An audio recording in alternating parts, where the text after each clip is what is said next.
Hey everybody, it's me, Bay Ray. Last couple episodes weren't about comics, it was about I went to the Gen Con, had a great time, and then I went to the Fantastic Four premiere, got a Fantastic Four popcorn buckets, and the movie was great. It was actually, some might say, fantastic. Dad joke, sorry. So, but today I am going to talk to you about some comics that I just recently acquired. Some from Half Price Books, some from my friend Rick at Rick's Comics, who does a lot of sales on Facebook, and he has a whole bunch of cool stuff. And I'm going to send you the link down below in the description, so maybe you can get some cool comics from Rick as well. But before we get started, you know the drill. Please subscribe, comment, and like on my video. I really do appreciate everybody, all my subscribers. I love every single one of you. And please help my channel grow. With that in mind, let's get into the comics. So as some of you know, I live out in Bloomington, Indiana, and I have a half-price bookstore real close to me. But it is a half-price book outlet, so where all the half-price books send their overstock and their stuff that they can't sell, so they send it here. And a lot of time good stuff gets thrown in, and it's usually way cheaper. So let me show you some of the stuff I got. A small stack of stuff they were just giving away, so I grabbed a few of these. So let's take a look. One of the first things I grabbed, I saw this Snow White Zombie Apocalypse Reign of the Blood-Covered King. So I don't usually do zombie stuff, but I saw it and I thought it was funny. I also grabbed, from a free comic book day, I got Spider-Man and Venom. That is a very cool cover. I got a Vampirella. Now, I usually go for the Vampirellas from the Harris back in the day in the 90s. I'm still working on trying to get all that collection back because I had to sell it. But I saw a Dynamite Vampirella and it was free, so I grabbed it. I also got a copy of Legend of Korra. This is actually a key and it's worth about 20 bucks unstamped. And that's exactly what that is. So I got a couple of these too. I also, now, my wrestling, not really a wrestling fan, but I enjoy wrestling now from back in the day. In the 80s, Hogan, Andre, Piper, Junkyard Dog, all those guys. I loved those guys from back in the 90s. And this was one of the guys also. This is a comic called Codename Ric Flair. And I had a couple of minutes. I could not figure out. They had these listed in Key Comic Collector, but not this cover, and I couldn't figure out why. And I had to look it up. It was a Whatnot exclusive. This is actually one of 3,300 ever made. So it is a limited edition. I'm going to read it. I don't know if I'm going to keep it. I might give it to my cousin Matt. I don't know. He's big into wrestling, but a Ric Flair comic book. I thought that was fun. And they had a whole bunch of these, but I only grabbed 3 of them. It is in Crisis on Infinite Earths #4. I grabbed 3 of them.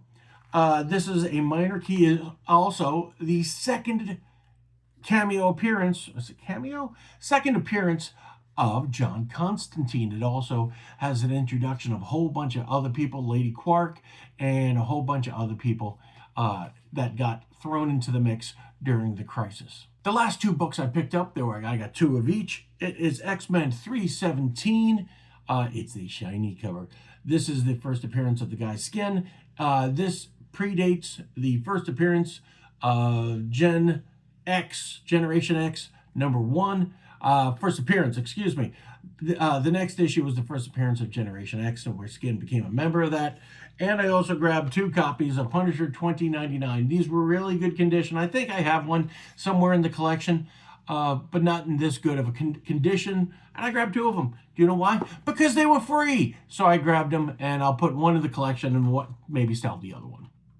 Now, the next few books I got for $1 each. First, I got Marvel Comics 1000, number 1000. There is a who's who appears in, does some work in this book. I can't tell you everybody, but Adam F. Goldberg's the first name that pops up. Adam F. Goldberg is the guy, Adam Goldberg, from the show The Goldbergs, based on his life growing up. So he actually threw something in here. I'm not surprised if there was like Kevin Smith thrown in here and a whole bunch of other people. So I grabbed that. And I grabbed 2 issues of Guardians of the Galaxy. Normally I don't collect Guardians of the Galaxy, but at this point, the Thing, when the Fantastic Four broke up, the Thing joined the Guardians of the Galaxy and was floating through the universe, helping Peter Quill and the rest of those guys. I also grabbed this. This is X-Force number 21, volume 2. This is when Rusty, who first appeared in X-Force number, not X-Force, X, not X-Files, X-Factor. Oh my God, I just had a senior moment in front of everybody. X-Factor number 1, Rusty, and this is the first time he uses the name Fire Fist, and if you remember, Fire Fist, Rusty, was in Deadpool 2, so that's the first time he takes the monocle, the name of Fire Fist. Believe it or not, got this for $1 as well. Young Avengers number 1, volume 2, but it is also a $20 book. I got that for $1. And these are a small stack right here, 3 issues of Magnus the Robot Fighter. Now, this property has gone through many hands in the last 20 years.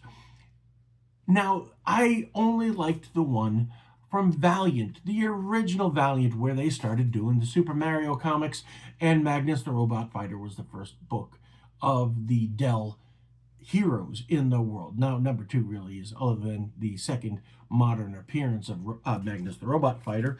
But these were all $1. Like I said, Magnus number 5, this is the first appearance of Rai, R-A-I, which predates Bloodshot, but they also have the same power, same signs went into their powers. That one. And the number 12, the first modern appearance of Turok the Dinosaur Hunter. These are both like $20, $25 books. I got them both for $1 each. So I found that, and I think I was very lucky to find them.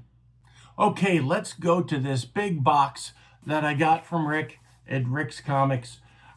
Honestly, I do not even remember what I bought. He was having an auction, and I bought some a while ago, and the wrong address was put on it, so I never got it. So I don't even remember what's in there. And he also had another auction just recently, so I combined them.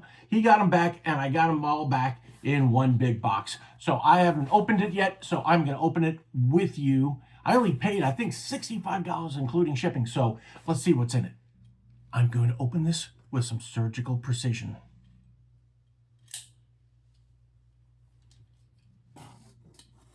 That's one side. That's the other side. And one straight across the top for good measure. Oh God, I gotta get a new blade for this knife. This is my dad's knife. If you saw my Gen Con video, you'll know that this knife needs a new blade. Okay, packed up really well with a whole bunch of packing that you got from priority envelopes.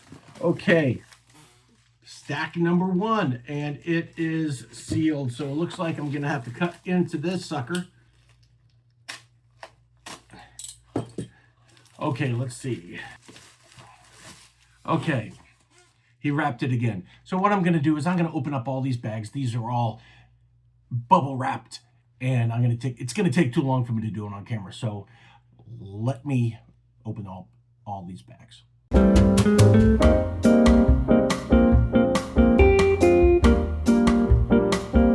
Now back to the show. I got them all open. Big stack. He didn't seal any of these with tape, so I'm gonna have to be careful and make sure they don't slide all over the place, but packed so well. Let's start with a series that I am trying to finish. I've got number 112, Brave and Bold, Batman and Miracle Man. That's cool. That almost looked like a Neil Adams cover, but it is not. Justice League Adventures, number 1. I normally wouldn't buy this, but it is a promotional book through NASCAR, I think. I'm not exactly. Oh, Hot Wheels. It says it right there, Hot Wheels. So very cool. Put that in the collection. I'm also trying to finish my Marvel team up. So we got Spider-Man and Doctor Strange, number 21. That's very cool. And I just saw this. Since I don't have the original, I am just going to have to deal with this. This is the closest I'm ever probably going to get to finding a Hulk 181 in the wild. So, you know, I like the cover. It was cute. Now, I don't collect Spawn. I'm a fan of Todd McFarlane's, but I don't collect Spawn. And I saw this there, and I just asked him to throw it in there. This is a tribute cover to Chadwick Boseman, the late great actor who, I don't have to explain, played Black Panther. I just love this cover as a tribute. I don't believe this is a key in any way, shape, or form. I just saw it. I had this when I was younger. Actually, no, now that I think about it on camera, I never had this issue. I saw it in ads in other books, but I never got it. So now it is mine. This is the first appearance. This is Marvel Presents number 1. The first appearance of Bloodstone. If you saw the Werewolf by Night, you'll see that Bloodstone was in there, but he was pretty much a corpse, and his daughter was in there, so I grabbed that. And I saw these. I had to grab a few of these because I'm trying to finish the original run. Number 21, if the Avengers fought the Kree in the Kree Skrull War. What if Hulk had become a barbarian? I love these what ifs. What if Captain America was elected president? What if Daredevil became an agent of S.H.I.E.L.D.? And there was a small story. What if Ghost Rider was separated from Johnny Blaze? So I got that. Number 29. What if the Avengers defeated everybody? That's pretty cool. I love these what ifs. Honestly, I didn't even remember these, that I even asked for these. Number 30, what if Spider-Man's clone lived? We know he became Ben Reilly. Different story completely. And also an untold tale of the Inhumans on the bottom of that. This was a very cool Avengers, number 167. I believe this is a George Perez cover. Look at how beautiful that is. Oh, another what if, number 24. What if Spider-Man had rescued Gwen Stacy? Things would definitely be different.